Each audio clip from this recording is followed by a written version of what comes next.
Hey everybody, it's Allie and welcome to our Y&R Chat for Sunday, February 18th, 2018. Apparently, this is what happens when Chelsea is backed into a corner. Last week, according to what she said, she started this entire scheme to skim cash away from her own company just in case Victor decided to blow up her world and reveal Christian's paternity secret to Nick and to everyone. And this week, she's threatening to reveal it all herself.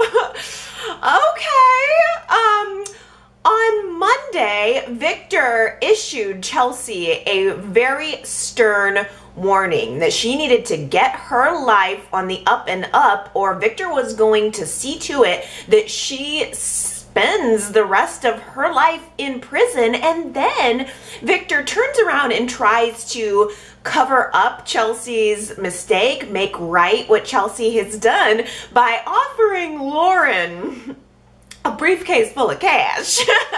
Now you guys know I love the briefcase full of cash. It was like Happy Valentine's Day. I mean, the way to a woman's heart, really. Skip the flowers, skip the chocolates, skip the romance. Just go straight to the briefcase full of cash. I'm surprised Lauren wasn't fanning herself with all of that money, because I would have been. I mean, he literally just calls Lauren over to his office, gives her this briefcase, she opens it up, and Victor proceeds to tell her that, oh, he kind of just found out through the grapevine about the cash that was stolen away from Lauren's company, and he's prepared to just give her this money that happens to also be the exact amount that was stolen from Fenmore's. But the catch is, Lauren can't ask any questions. You have to take this cash, but it's no questions asked. Gee, that's not suspicious. Come on. Lauren agrees. Her company needs the money, apparently, but Phyllis finds out about this, and Phyllis has agreed to nothing. She does not share the obligation to Victor that Lauren does. So as soon as Phyllis realizes that Victor was involved in this in a peripheral way, it makes her more convinced that Chelsea is involved in this directly than ever. Not only is Chelsea stealing from her friend's company, from Lauren's company, but Phyllis, I think, is taking this so personally because she was married to Nick and because she still considers herself very good friends with Nick, and she believes, I think rightly so, that Nick is a good guy who deserves better. In that sense, I really personally feel like Phyllis is justified in pursuing Chelsea. I think that I would probably pursue Chelsea. Nick is being lied to. He is being fooled, but he doesn't want to believe it, despite all of his instincts and all of the red flags all over the place. Nick wants to have faith in Chelsea. So he actually does end up telling Phyllis to back off. You know, he doesn't want to do anything that's going to destroy his relationship. He believes that if there was evidence out there, it would have been found by now. But Phyllis convinces him to just give her a little bit more time. 48 more hours, I will get you some evidence. And the fact that he agreed to that says that he does still have this nagging suspicion in the back of his mind. We've seen it all over the place this week. I mean, there was a moment where Nick almost hesitated for like 5 seconds before having sex with Chelsea. That is not a very Nicholas Newman thing to do. The man loves sex, always says yes to sex, and we saw him hesitate for about 5 seconds. So you know that his world and his mind is a little bit rocked by this. But he agrees to let Phyllis do this kind of dirty work for him, right? Like, all right, I'm gonna let you continue to pursue this, but I'm gonna be over here trying to have a happy Valentine's Day with Chelsea. And Phyllis's research allows her to make a positive ID between the money that was given to Lauren by Victor in the briefcase and the money that Nick and Chelsea took to the police. When the police had that money to make sure it was clean, they did log the serial numbers on the bills. And what do you know? Those serial numbers match what Victor had given to Lauren in the briefcase. So way to go, Victor, by the way. I'm surprised that Victor didn't find a way to like wash the money or launder the money or however that works. He just literally handed it right on over to Lauren. Victor. He's losing it a little bit. He's slipping. He let Phyllis find that out. So all the while though that this is going on, Chelsea is scrambling to come up with many different ways to deflect attention from what she's done, and specifically when it comes to Nick. So as Nick continues to show hesitation when it comes to this issue around Chelsea and the scam, Chelsea comes up with a lie. She tells Nick, okay, fine. I do have a confession. She tells him a half-truth, right? This is part of the con. This is part of the con artist's mentality. She tells him a half-truth, okay? And she has a confession. There is more, okay, to what she knows about the scam. She tells Nick that it was Jordan that was behind the website, though. Jordan was the one who built it and scammed it, and she couldn't say anything about it because she was afraid that Jordan would come after her, and she's got a family, and she's just trying to protect Nick and the children. Basically, it was another lie to cover up all of her lies, and Nick is standing there like, okay, well, thanks for the confession, but that's still kinda more lies that are being revealed to me. You already told me there was no more that you knew, and now here you are again telling me there was more to the story than you originally told me. Well, Chelsea has to act offended. She immediately goes on the defensive and says, well then, you know what then? If you can't trust me, then maybe we just shouldn't be together. And in fact, she said that twice during this week. She kind of made that threat to Nick at 2 separate times. Now, that is a real special form of manipulative tactic, y'all. Like putting the blame on the innocent person, like it's their fault for not trusting you.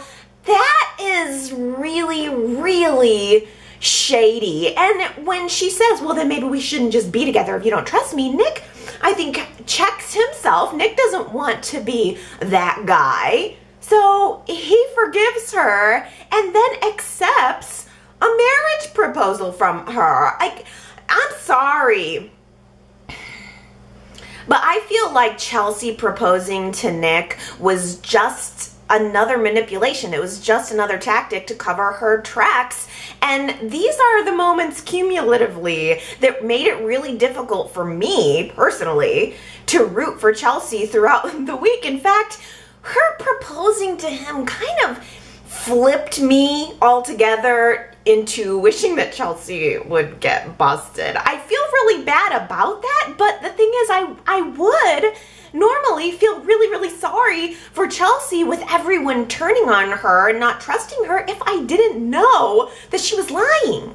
Billy wanted to give Chelsea the benefit of the doubt. Billy went out of his way to convince Phyllis to back off of exposing everything that she learned about the dollar bills long enough to let him have an opportunity to talk to Chelsea to see if he could get her to open up to him. But Chelsea still chose to lie. Billy tried to talk to her and she denies everything, of course.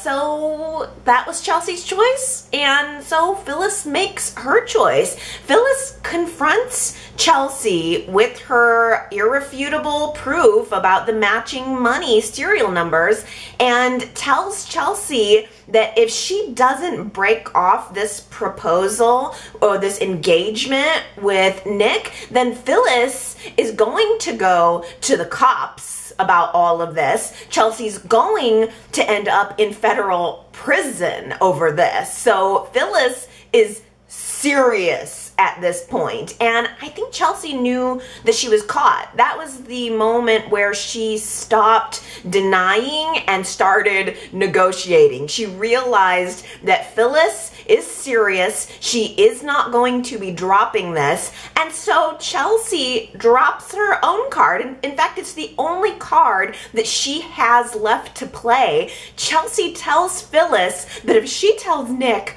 or anyone else about these crimes and lies that Chelsea has been behind, then Chelsea is going to tell Nick and everyone that Nick is not Christian's father, that Adam is. I was not expecting that. I had to do a double take, like, whoa, wait a minute. The logic here, Chelsea, is, hey, Phyllis, if you make me hurt Nick, then I'm going to hurt him even worse. Chelsea would rather destroy Nick and Christian's lives by revealing the secret rather than destroy her own life. That felt like a move where Chelsea was very, very clearly choosing self-preservation over what she had already determined was the right thing. She had already gone through the mental process of believing and accepting that keeping the lie was better for Nick. It was better for Christian. That was where her mentality was. And now when pressed with the idea of the truth coming out, her go-to was to just blow up Nick and Christian's world rather than trying to find some other way to work this.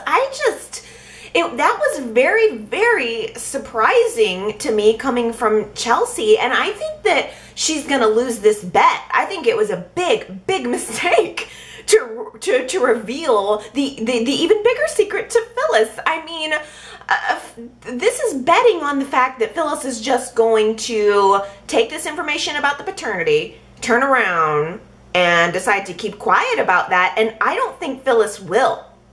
I honestly don't even think I want Phyllis to. We had some conversation last week, and I saw some comments coming in this week about the appropriateness of Phyllis investigating Chelsea throughout these past couple of weeks, doubting Chelsea, digging up things that maybe shouldn't have been, dug up. So I thought I would toss that out to you guys as our official poll question of the week. Do you think that Phyllis should keep investigating Chelsea, keep pressuring Chelsea, keep coming on strong with Chelsea? Are you rooting for Phyllis and wanting her to bust up the secret, or are you in the camp of hoping that Phyllis just backs off? Go to yrchat.com and vote in that poll and let me know how you are feeling about Phyllis's tactics here. I think that the fact that Phyllis now knows about this other big secret that Chelsea has been keeping, another big lie that Chelsea has been keeping, is only going to make Phyllis feel more determined to expose Chelsea. I feel bad for Nick for what is coming. I think that the truth is coming, and I just feel really bad for Nick and what he's gonna feel. I can't see how this is going to end any other way than with Chelsea either going to prison or going on the run. We know that the actress is leaving the show, and at this point, no signs are pointing to her having a happy ending. And I will also say, Y&R will not have Chelsea kidnap these children. They may be sending Chelsea out of town with her tail between her legs, but they will not make her kidnap one or either of, or at least will not have her kidnap Christian. Connor's her son. I could see her leaving town with Connor, but she would not just take Christian. Y&R would not do that. I personally think that Nick is going to be left in a shambles of a life with both children. Because think about it too, just because Chelsea is Adam's widow doesn't necessarily mean that she would win custody of Christian anyway. Nick, they're both the step parents to Christian. So, I mean, it would be, I would think, kind of an equal battle for custody of, you know, all things considered equal. And frankly, if the truth comes out about the lies and the scams and everything illegal that Chelsea has been doing, no judge would grant custody to her anyway. So there's I think, probably a really strong possibility that Connor's gonna get ripped away from her too. Ugh, it's, as a viewer, I'm so conflicted because I want this truth to come out because it's dramatic and it's soapy, and that's what soaps are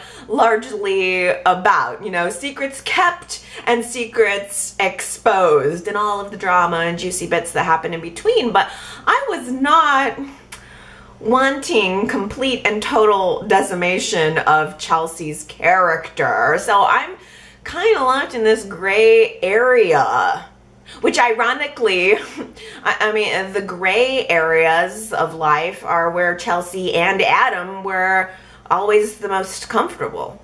On Thursday's episode, Noah shows up out of nowhere and he's at Victor's office talking about his future. And I thought, okay, great. Well, this is good. We're getting some movement on Noah reconsidering his life. But he's saying that Victor did him this great favor by giving him a wake-up call last week. And Noah says he is ready to make something of his life. Okay, good. You know, Noah wants to start making his own opportunities rather than letting other people hand him opportunities. And then Victor turns around and promptly hands him an opportunity, which he takes. Noah calls this big family dinner to make an announcement. And again, I'm thinking, great, this is kind of exciting in a way, because we've all been talking about what are some other things that Noah could do. Maybe we're at the beginning of that. Maybe, who knows, we could see Noah go to law school or this or that. It could be fantastic. But no, Noah announces at the dinner that he is deciding to take a job that Victor has offered him at Newman Enterprises in Mumbai.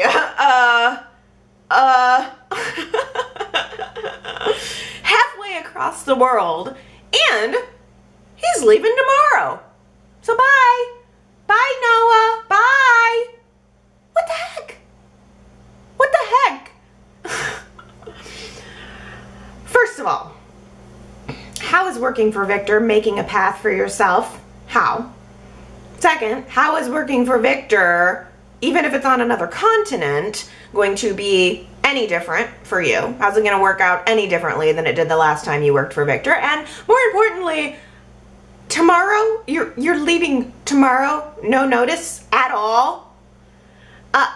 Robert Adamson, the actor who plays Noah, is just gone now, I think. Soaps in Depth confirmed, I went to their website, that he is leaving the show, and then I followed a link to get to his Instagram where he was saying goodbye to the fans and making it sound like also that it wasn't really his choice to leave the show. He was quoting a mentor of his that said that, you know, saying, well, you got to kind of accept that the job always ends.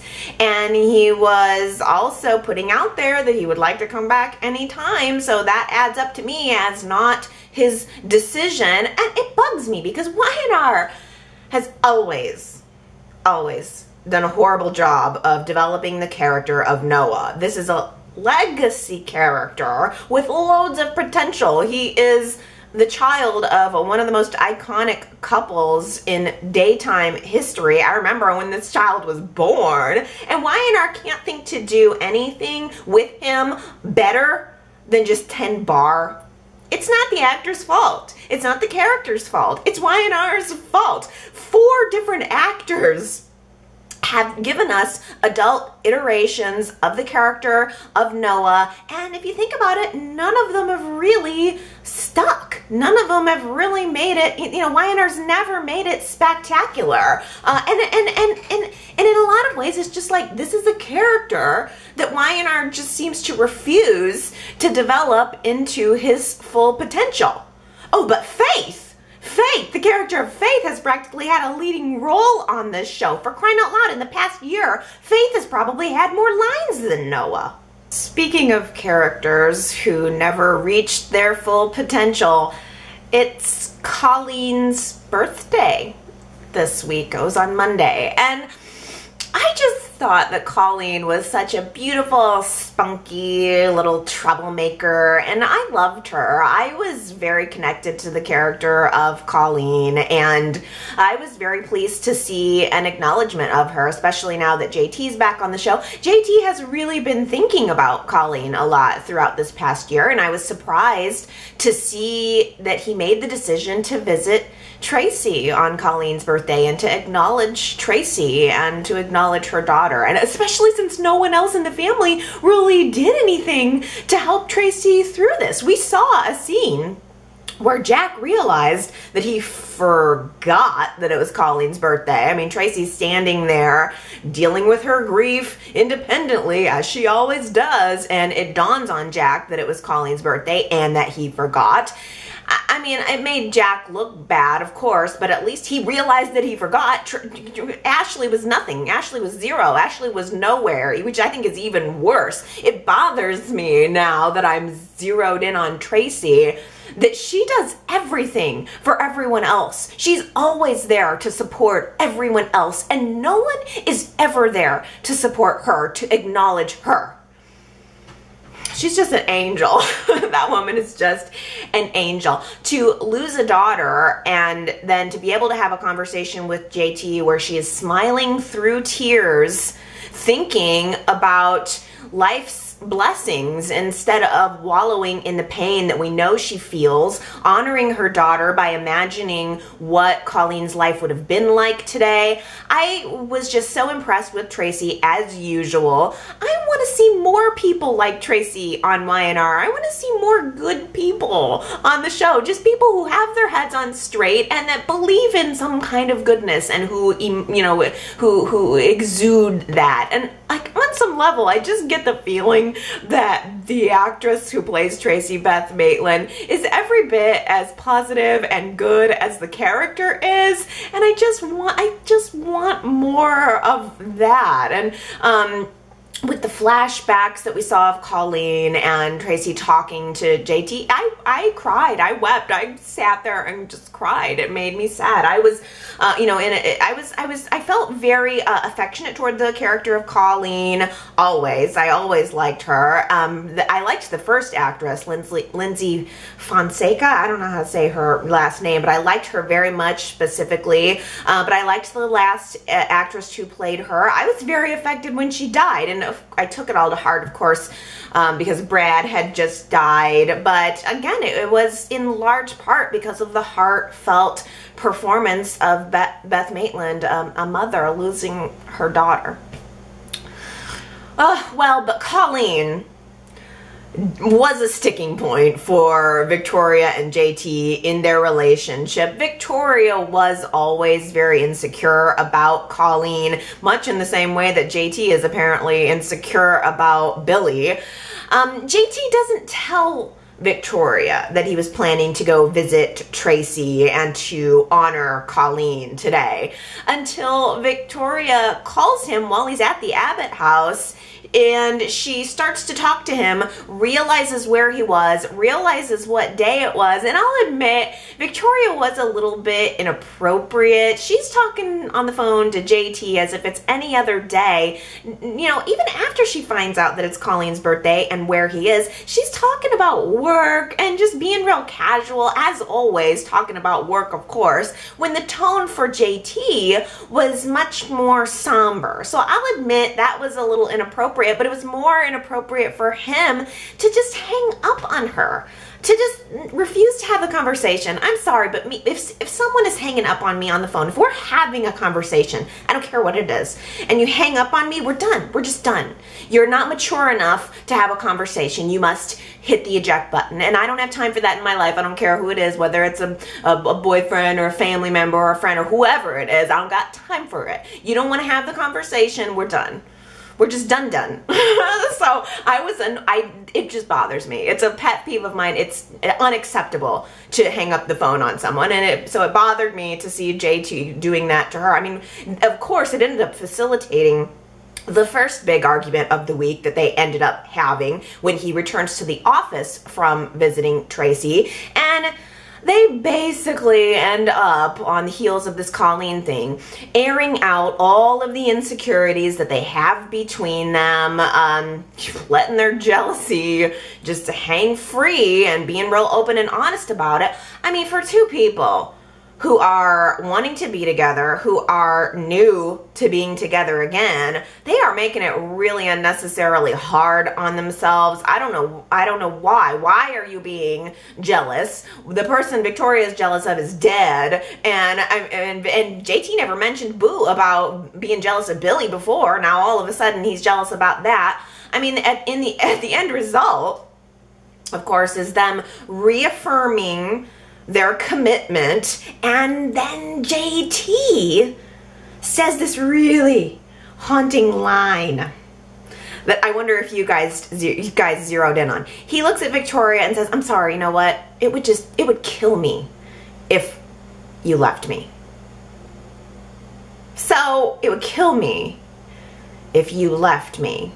And that it comes off to me as one of two things. It's either really sad if he is dying, as we've theorized with the medication he's taken and the heart condition and all that, or it is really creepy and kind of stalkerish. If he's not dying and there's nothing else going on, it would kill me if you left me, is kind of stalkerish, isn't it? Like, are we driving into an emotionally abusive situation here? JT and Victoria try to have a romantic Valentine's Day at the top of the tower party, and Victoria's mixing business with pleasure. She's on her phone, she's talking to Victor, as she always does. I get it, it's annoying, but JT is brooding in the background, as he always does. JT has this very notable disdain for Victor. It's always in the air, yet he's involved with Victor's daughter. He's working for Victor's company. It's a volatile situation, and I think the word volatile is a really great word to describe JT right now. I just keep waiting for him to explode.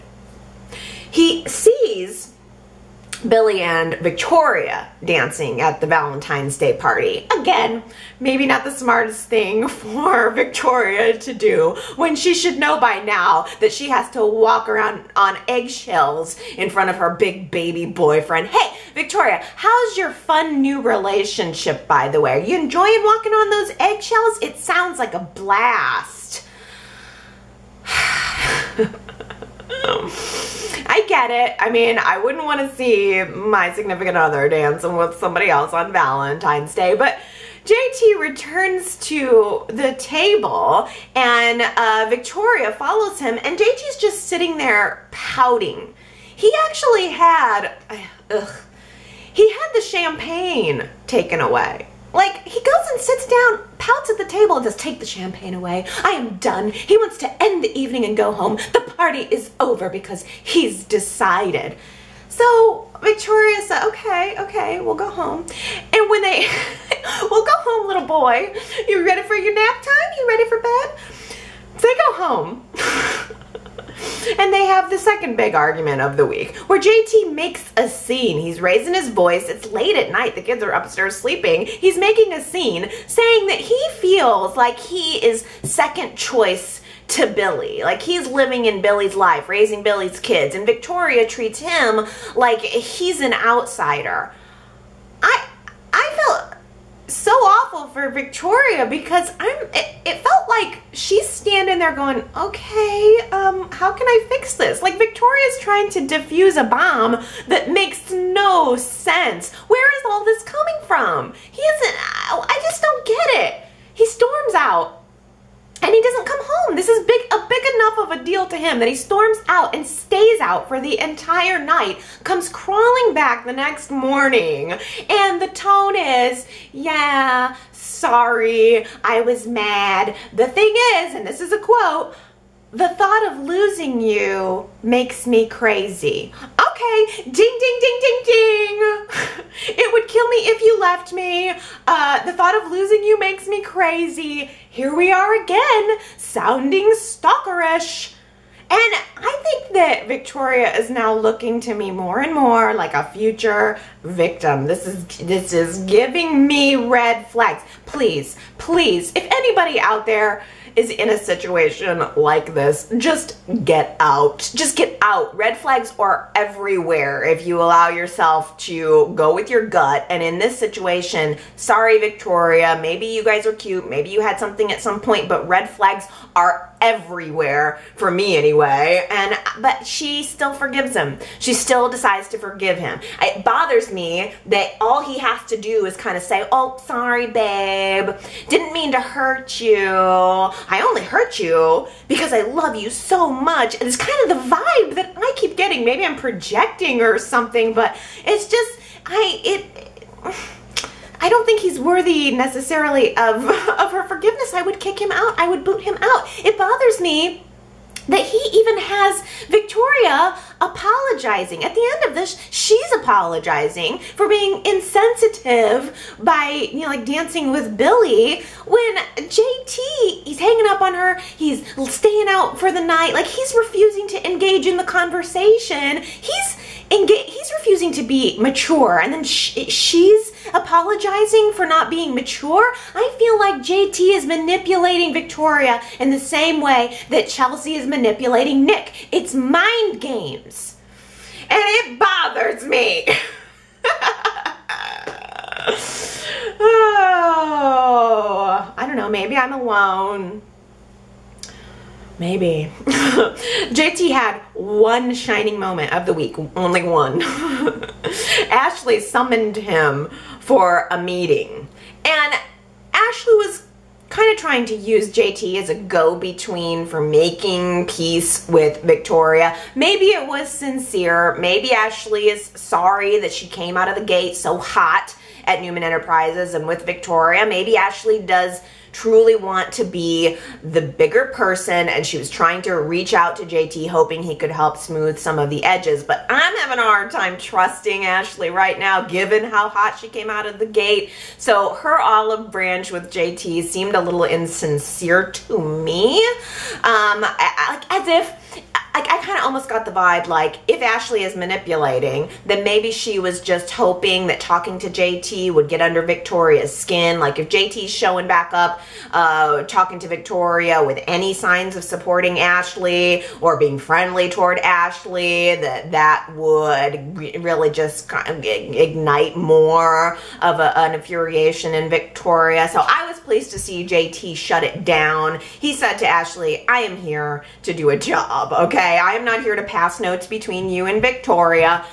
But if you ask me, I don't know. I think JT, his volatility is going to blow up sooner or later. I just think he's going to end up having revenge sex with Ashley or Lily or somebody. Since Ashley did not accept Jack's offer to return to Gibeau, he had no choice but to hire a new chemist. I don't blame him. That seemed to be the right thing to do. So he hires this very esteemed chemist named Helen Wallace. She is beautiful, she's talented, she's poised, and she's very jealousy worthy if you're Gloria.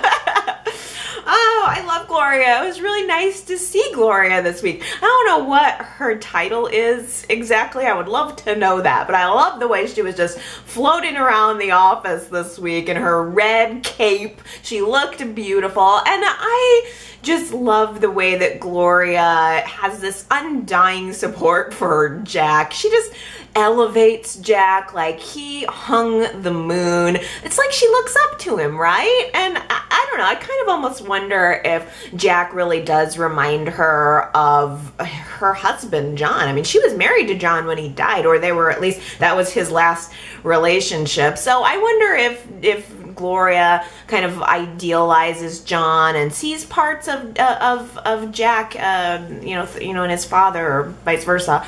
But she takes one look at Helen and sees competition for Jack's affection, and she doesn't like it one little bit. So we'll see. I don't know if we're going to continue to see Ms. Helen on the scene, but it's funny that it drew out some feelings in Gloria that I was happy to see.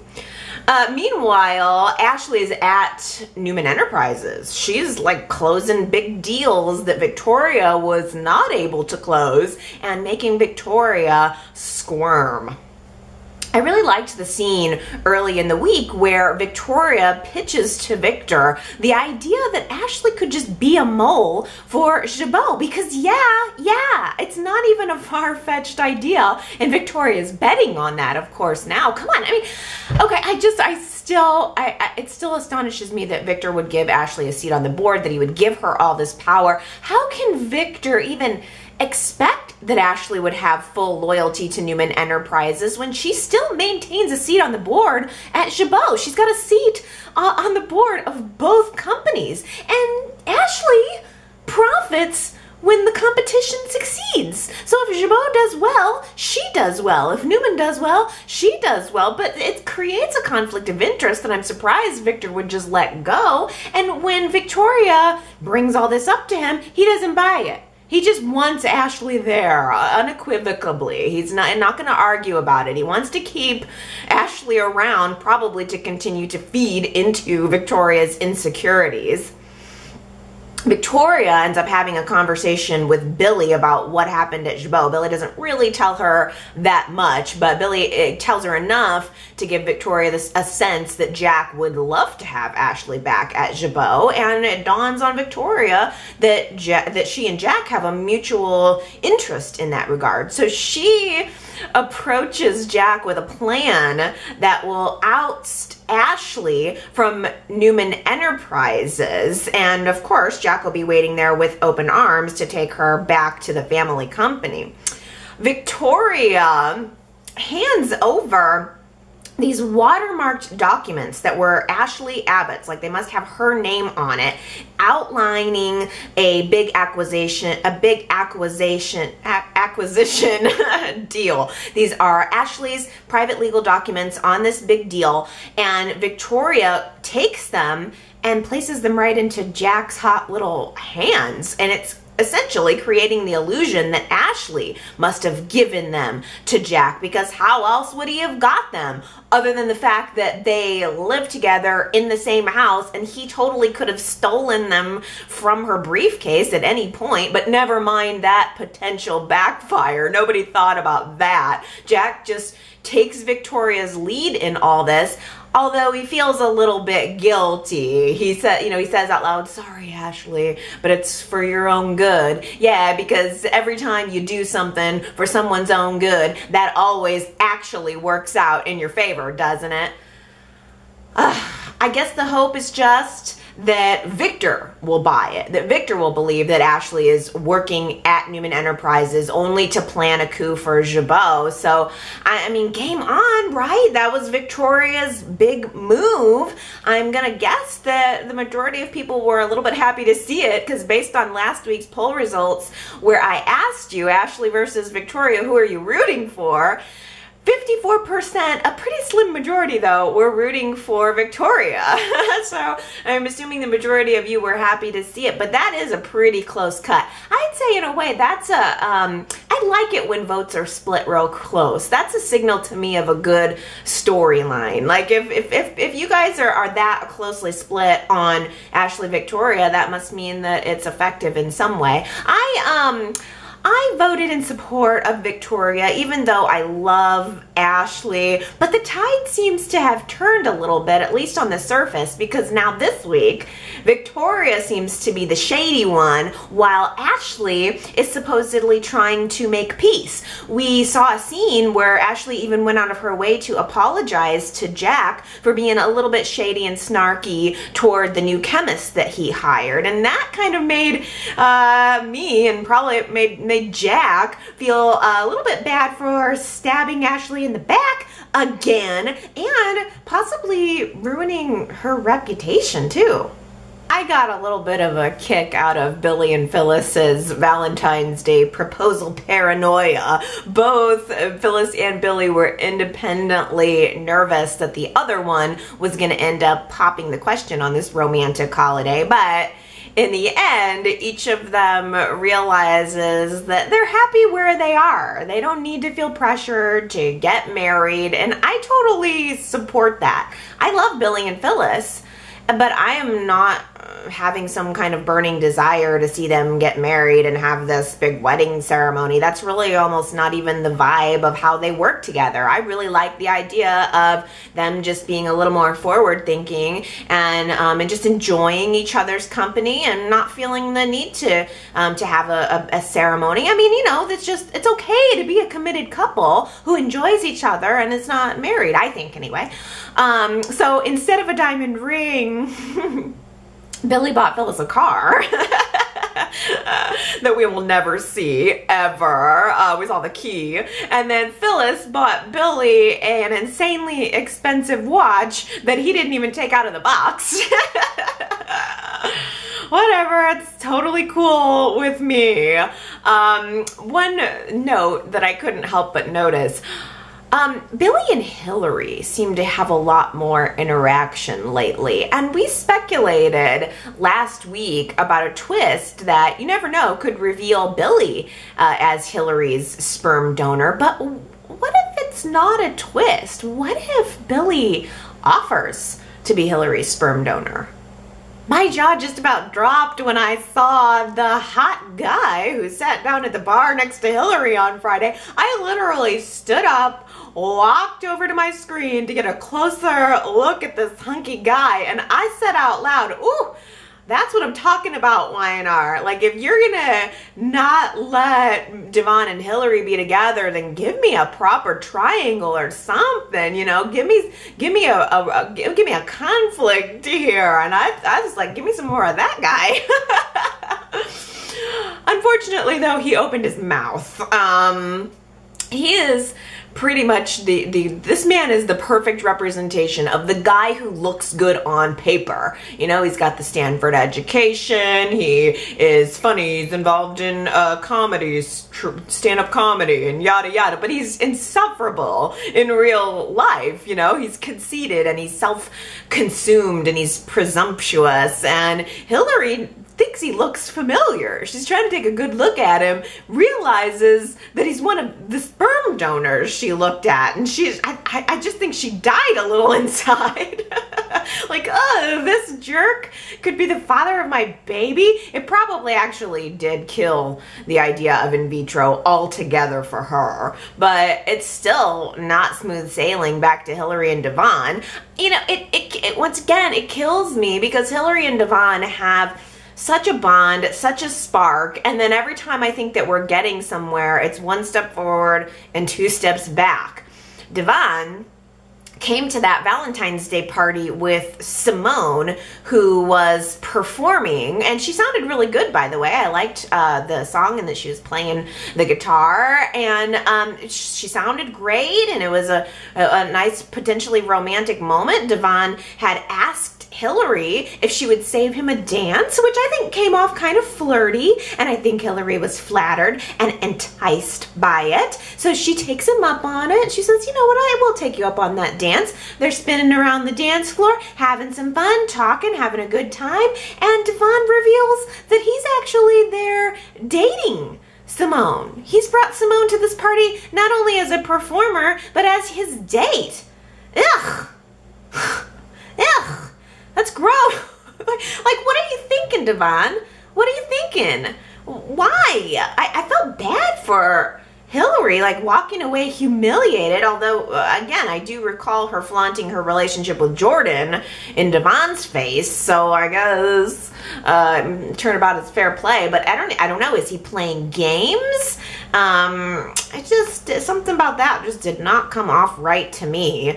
Back at the office, though, Devon happens to be going through Hilary's like old flash drives from the Hilary hour, and he finds the hidden cam video of Hilary confronting Juliet about her night with Kane. And this video very clearly shows Juliet denying her own sexual harassment claim, and it proves that Hilary knew way more than she was letting on about that she knew Juliet was lying about the sexual harassment lawsuit and didn't tell anybody about it. Hilary let Kane get sued anyway. Really, in a lot of ways, that was one of the breaking points for Kane's life, for his job, for his marriage. And Hilary knew information that she didn't share. Honestly, I think this is gonna ruin. I wasn't expecting this to come back up. I think it's gonna ruin any goodwill that Hilary has built up with Devon. So it kind of is, it's a little disappointing in that regard, but also it's going to ruin any goodwill that Hilary's built up with Lily, probably with Charlie and Maddie too. On Friday, Hilary and Lily had a moment where Hilary told Lily about what a good boy Charlie is, obviously. And Lily managed to squeeze out a little bit of a compliment about the Hilary hour, saying it was almost watchable. So those two are not going to be friends after this comes out. And then there's Kane. Remember how Kane and Hilary had gotten really close and they were bonding with Sam? Well, that friendship is going to go up in flames when he finds out that she knowingly let him get hung out to dry by Juliet.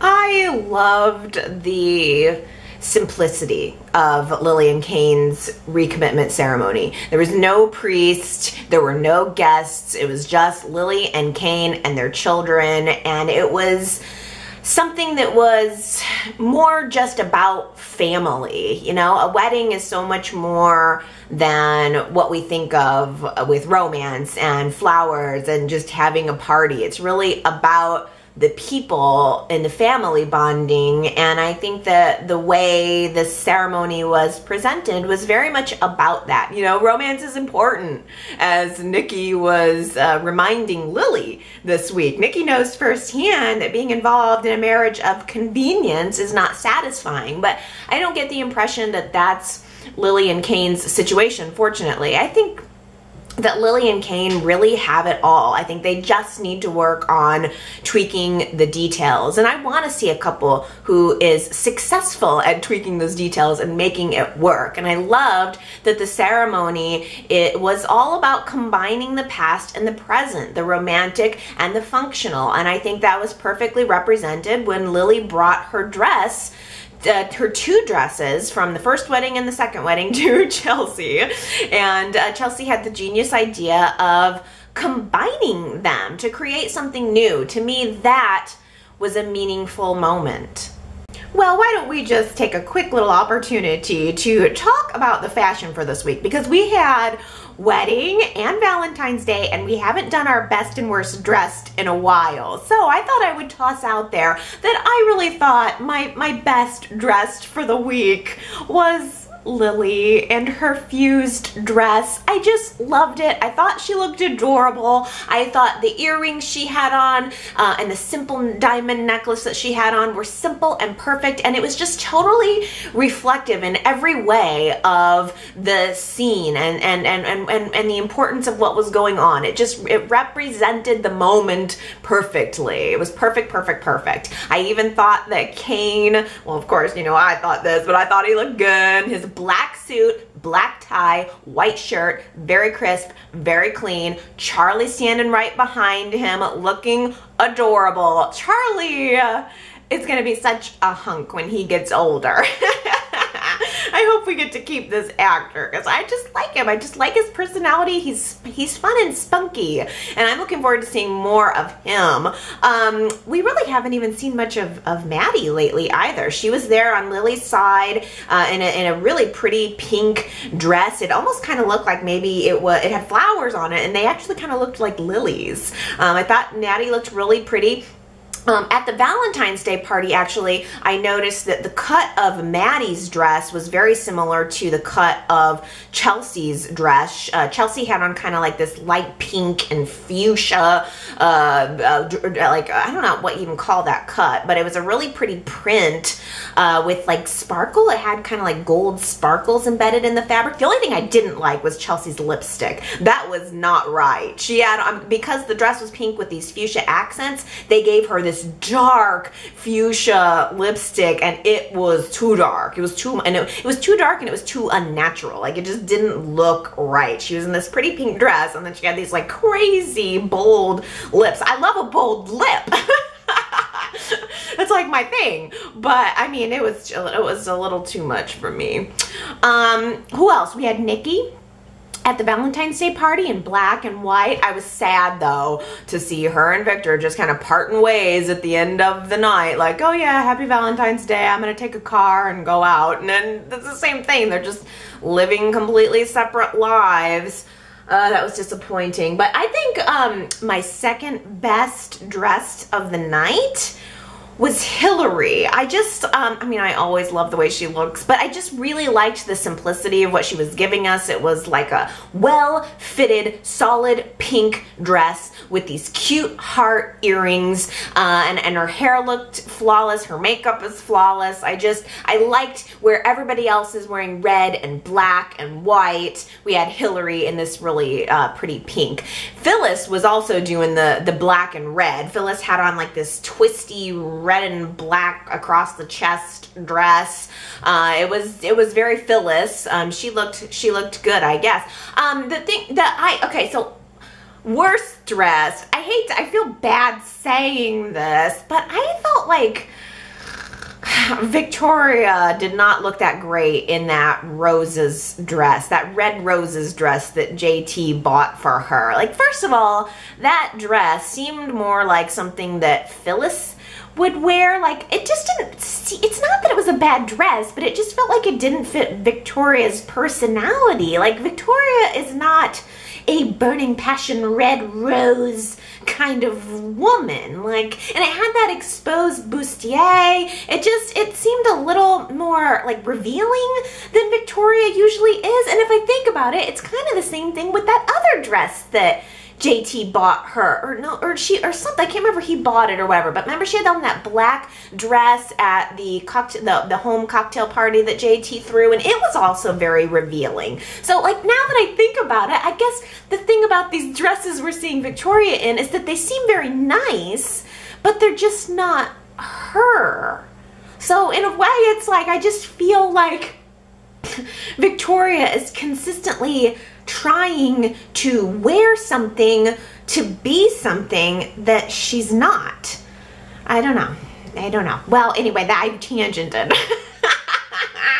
What do you guys think? Who's your best and worst dressed of the week? Definitely give me some comments on that, because it's been a while since we've had a proper fashion review. I wouldn't say no to a spanking. Very, very cheeky, Mr. Billy Abbott.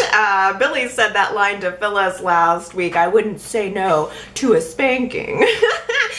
I don't know if you guys, if a lot of people zeroed in on that scene, or if it was just that it sounded so obviously like something naughty that Billy would say, but a bunch of you got it right. So I'm going to give congratulations to Lynn, Henry, Colleen, Jamie, Isabel, Zoperplex, Sandra, Nancy, Ellen, Ambreen, Aaron, Tanya, Heather, Diana, and Irene. Congratulations, you all got that right, but can you do it again?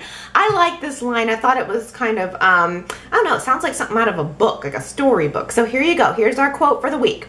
Who said it? On a chilly Genoa City morning in February, it begins. Doesn't it sound like literary? On a chilly Genoa City morning in February, it begins. If you think you know who said that, go to yrchat.com and leave me your guess. If you get it right, I will give you your epic shout out on next week's Y&R Chat. All right, let's get down to our comments, and I will try my very best to to read all 3 pages right here this week. Okay, first up, I had some comments on the poll question for last week about Ashley versus Victoria. So I thought I'd read a couple pro Ashley and a couple pro Victoria. So here's our pro Ashley comments first. Ellen at yrchat.com says, I support Ashley. I haven't forgotten how truly nasty Victoria was when she walked into Newman after Victor had to bail out brash and sassy. She acted like she was God's gift to the business world and stomped all over Abby, her sister, without a second thought. She was rotten to Lily and Scott too. She deserves to be brought down a peg or 2 or 10. Diana at yrchat.com says, I hope Ashley doesn't make nice like she mentioned to JT. That would be lame and boring. I hope Ashley finds out what Victoria is up to with Jack and goes back to giving Victoria a run for her money. I just feel like maybe that is what's going to happen. A couple of pro-Victoria comments here. Kiki at yrchat.com says, Ashley's bitter that she was shot down by a chance to be the CEO of Jabot because of the Blood Abbott clause that Jack put in place. So she wants to one-up Jack by being the CEO of his biggest rival's company. Ashley's coming off like Victor and Jack Jr. Kathy at yrchat.com says, Victoria's no competition for the ruthless when she wants to be Ashley, especially when she is running full speed when dealing with Jack. Oh, yes, I know. It's a good debate, though, right? I think that in that way it makes it at least interesting. Let's talk about Victoria and JT. Gary left me a voicemail saying, I wasn't watching Y&R then. What kind of love did Victoria and JT have? Were they a great love? I thought I'd toss this out to the crowd, too. What are your memories of JT and Victoria together? Would you have considered them a great love? Because I wouldn't. I would consider JT and Victoria to kind of be a surprising couple. One of those that you didn't necessarily see coming, and then it happened and it was like, all right, they're cute together. But I definitely personally wouldn't categorize it as great love. Gary also had mentioned that we did have some dialogue this week centering around great loves, and Victoria had mentioned that in a way Colleen was JT's and Ryan was hers. That was an interesting throwback. Do you guys remember Ryan? And actually both of their great loves had died. That was a connection that I probably never would have made on my own. I do remember Ryan quite a bit. It was, of course, as Gary mentioned, when Heather Tom was playing the role. So, but it was way back in the day, like them falling in love in the stables. It was a very ranch. Like Victoria, I think, was underage. Victor did not like it, but Ryan was a sweetie. He was like an 80s, 90s heartthrob. You know, I mean, he had the hair. You know, kind of his hair was sort of feathered back. I was sad when he died. I don't know why Y&R needed to kill him. Diana at yrchat.com says, when Victoria was dancing with Billy, it felt realistic how JT reacted. I'm not condoning his actions at all. He should have expressed his feelings in a much better fashion and have been more mature. At the same time, there are men or women who may very well behave that way that JT did, reacting compulsively, not discussing how they feel, just storming off. I'm just glad Y&R brought JT back to the show, as I find his character to be very interesting and engaging. I think you make it, it's very similar to what I was saying about Ashley and Victoria. It's like, to me, I'm mad at JT, obviously. I'm finding him creepy. But at the same time, it has created a very juicy story that has, I think, created some conversation, which is something that I really like. It's getting people talking about the show, that's for sure. So I wanted to present that that sort of perspective on things that's a little different from my own or my reaction. Shakona at yrchat.com, though, says JT behaves like a man who is grasping for control. The way he wants Victoria to wear what he buys, changing her meetings without her knowledge, planning a dinner, expecting her to go along with it, scary and cringeworthy. Run, Victoria. T. Nicole at yrchat.com also kind of backs that up, saying Victoria needs to run away from this toxic relationship with JT. His verbal outburst at her for dancing with Billy was so uncalled for. I understand seeing them dance made him uncomfortable, but he should have approached Victoria maturely and calmly told her about how the dance made him uncomfortable. She was trying to stay calm and talk to him like an adult, and he just seemed to be constantly making her feel awful by acting like a child, and then made up for it with a few romantic gestures. This is supposed to be the honeymoon stage of their relationship, and there is already so many arguments and issues. The relationship will never get any better than what it is now. Oh, T. Nicole, yes. I mean, I could have said that myself. That's exactly how I feel. There was also an interesting, I'll add to that, conversation between JT and Victoria, where it was sort of implied that it almost feels like we're dealing with two different personalities of JT. Like sometimes he's Mr. Romantic and sometimes he's a giant child. And he said something to the effect of, I know sometimes it's like I'm dealing, or like I'm a twin, or there was some sort of twin mention by him. And we know that actor, Thad Luckenbill, has an identical twin brother. So it did kind of dawn on me that, I wonder if there's any chance Y&R is going to do a twin twist. Like, you know what I mean? Like living double lives, or like they're swapping in and out. I don't know. Jamie at yrchat.com says, I'm very disappointed in JT for his manipulative and controlling behavior toward Victoria. On top of that, he's waltzing around GC like an entitled brat to most everyone, except Tracy. Is it bad that I'm pretty wrapped up in this borderline abuse story? I find it compelling and frighteningly relatable. Hopefully, we will get to see Victoria strong. Again, Jamie, these could have been my words. Like, it's hard to watch JT act the way he is, and yet the storyline is surprisingly effective, and that it's evoking a lot of emotion and a lot of conversation. Because to me, it feels like frighteningly familiar too. Like, oh, you're giving me red flags, and I have a zero tolerance policy for red flags like that. Like, there is nobody, to me personally, who's worth that. Like, you know, I just don't think Victoria needs him if this is what it's gonna be. And again, back to T. Nicole's comment, I think it was, it's never gonna get any better. This is your honeymoon stage. It's as good as it's gonna get. You're gonna be dealing with this plus more in the future. Let's switch over to the Abbotts. Gary left me a voicemail also saying, did you hear that? Jack has announced that Dina's days are winding down in Paris and that she'll be back soon. I hope so. He also had some dialogue thrown in that she was doing really well, so hopefully she comes back and they can have another crack at being a great support system for each other.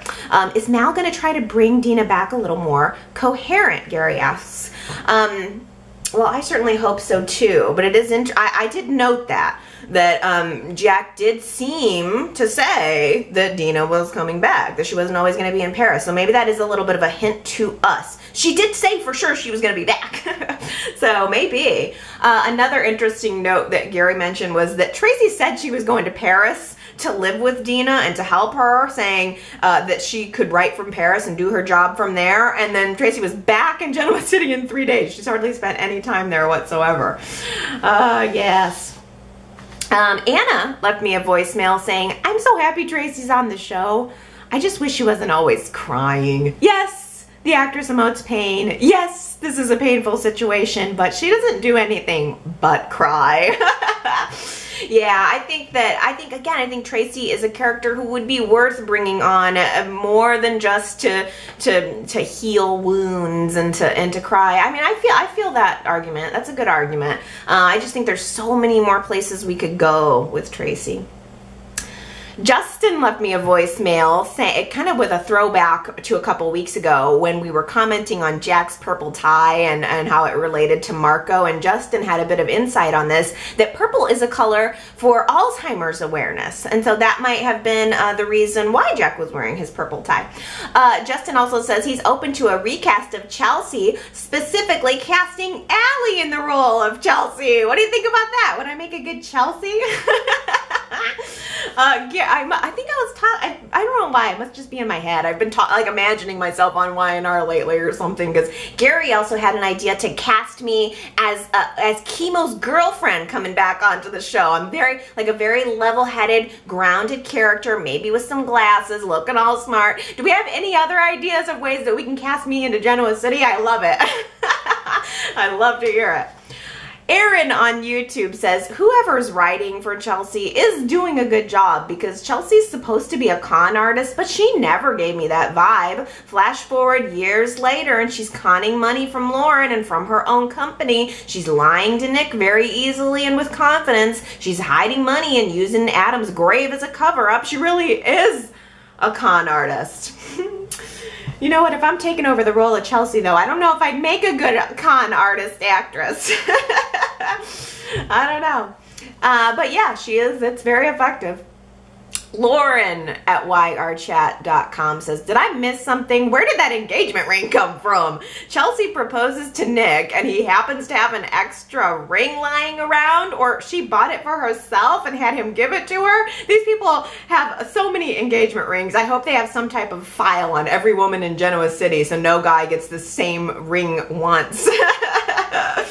Oh man, yeah, I like that too. I did wonder, like, okay, that came out of nowhere. He probably got it from Wedding Rings Are Us. Or 1-800-Wedding Rings. Superplex at yrchat.com, this is good, says, what needs to be emphasized here is that Chelsea's scheme envisions her and Christian hightailing it out of Genoa City together.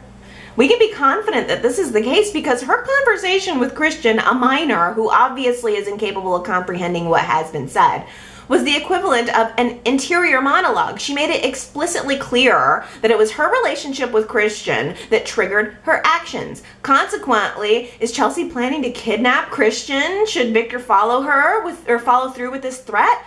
She's so self-centered, so impervious to the emotions of Nick, that she's willing to wrench his son away from him just so she can enjoy the pleasure of raising Christian. I love this comment, Superplex, too, because that does sort of, it reveals a little bit of something. Like, if Chelsea's planning to go away, like leave town, she probably was never going to leave Christian. You know, like if she feels like she's got to go, I think that she probably in her mind was going to take the kids. I just don't think Y&R is going to go in that direction, though. It's a little too far. I think they would leave those kids with Nick. Superplex also had a good line at yrchat.com saying, I had to laugh when Chelsea expressed astonishment that Victor rarely visited Crimson Lights during the daytime. Why? Because he's Dracula? Seriously. And he does sort of enter a room like he is Dracula. And it's like, you're not usually here during the day. Shouldn't you be in your coffin right about now? Daisy on Facebook says, as Phyllis continues to go after Chelsea, all I can think of is Phyllis kidnapping Adam, and now she's going after Adam's widow. Harper also left me a voicemail saying, Phyllis is really annoying me right now. I know what Chelsea did was wrong, but everybody else is willing to let it go. Why are you pursuing it? I thought that Phyllis and Chelsea were friends. So there you have it. I mean, there's definitely some folks out there who are not feeling Phyllis. That's why I want to get some votes and some comments on that poll this week. Are you just wishing Phyllis would back off? Anna left me an interesting voicemail saying, I've always been a Sharon fan, but I don't like the direction that her character is taking. She's just kind of there with no real storyline, nothing happening to her, just getting involved in as a sideline. You know, oddly, Anna, I was a little annoyed with Sharon this week too. Like, I just felt like Sharon was being so judgmental toward Chelsea, throwing in Chelsea's face things that Chelsea told her about Adam in confidence. Like, Chelsea thought she was speaking with Sharon in a safe space, in a safe way, and then Sharon, after learning about the proposal, was really pressing her and kind of getting nasty with her, I felt. I mean, like, I'm getting it coming from Phyllis, like Phyllis is just being Phyllis, but I felt like Sharon was a little more inappropriate. You want to talk about thinking that they were friends. I mean, I thought Sharon and Chelsea were developing a little bit more of, like, I don't know, at least some nice moments, building some trust, and rather than Sharon trying to get Chelsea to open up again, that she just kind of jumped on her. So that was one moment where I was like, back off, Sharon. I don't know why, but I felt like back off Sharon more than back off Phyllis. I don't know why. Well, because, again, probably because Sharon's not really involved directly in the storyline. She's just kind of commenting off on the sides, being almost, she's the one that's coming off more as nosy, to me, anyway. Rose at yrchat.com says, on Friday, Devon said to Hilary, I didn't grow up to be an arrogant ladies' man like my biological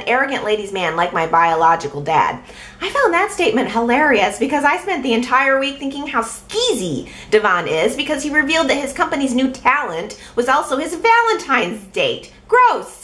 Is this intentional irony of the writers that Hamilton Winters, which handles PR for other companies, has talent stealing songs and then still being highly utilized and visible in representation of the company, and then the CEO asks the talent out on his private jets for dates as soon as they sign? Hey Hilary, I've got a story idea for your show. Hashtag me too. Good comment. Never would have thought of that. But yeah, I mean, yeah, I was annoyed with Devon, but I didn't even make that, the Me Too connection. That's a good one. Maybe it is Y&R trying to be relevant. Tony at yrchat.com says, someone commented in last week's Y&R chat about Hilary and her sperm search. In the past, there have been several Genoa City men who've donated sperm. Abby was conceived with Victor's sperm, and I recall sperm being sought after and fought over by Ashley and Nikki. So most interestingly, it was kept in a thermos-type container in the hall closet at Victor's penthouse. What happened to Victor's penthouse?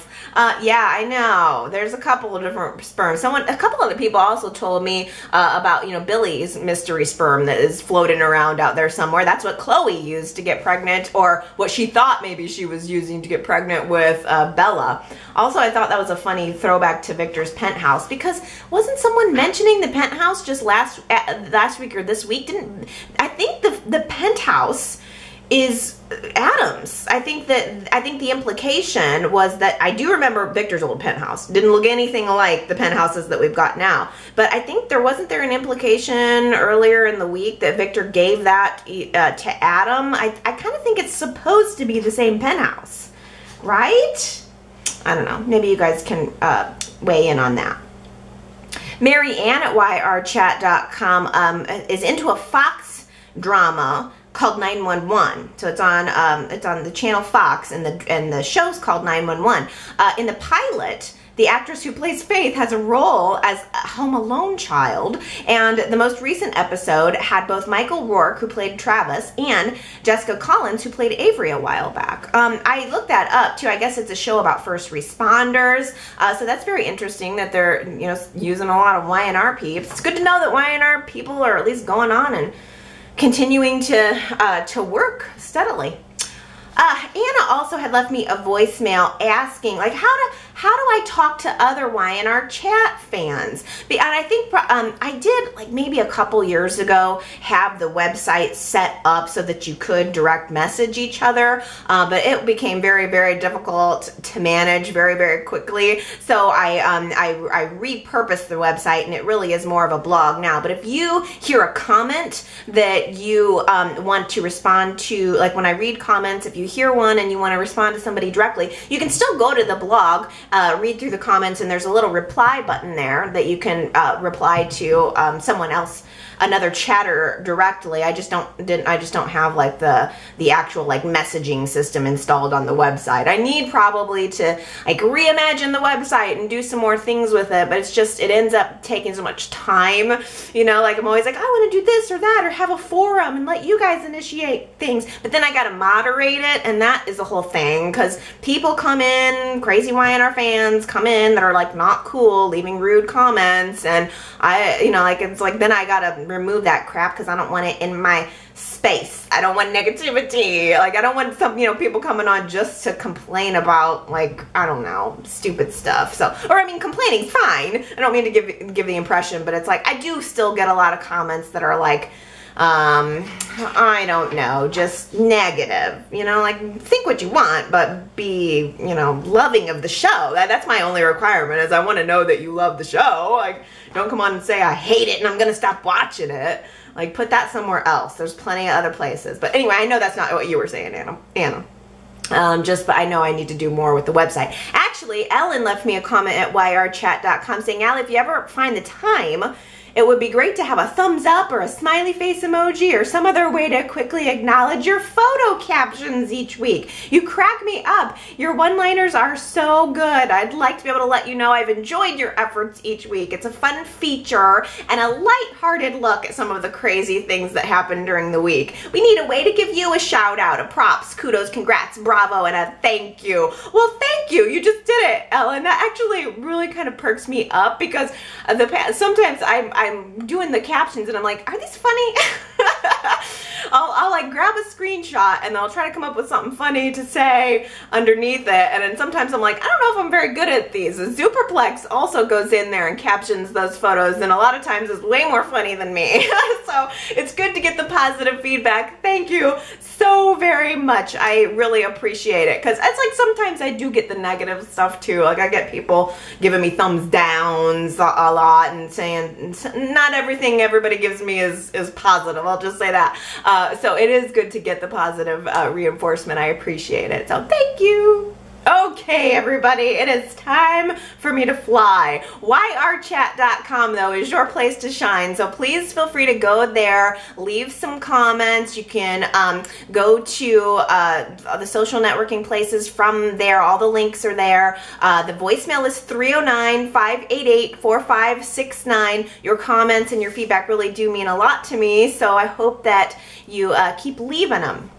All right, everybody, have a good week, and we'll see what the fallout is next week. We'll come back to chat about it next Sunday. Okay, I love you guys. Bye.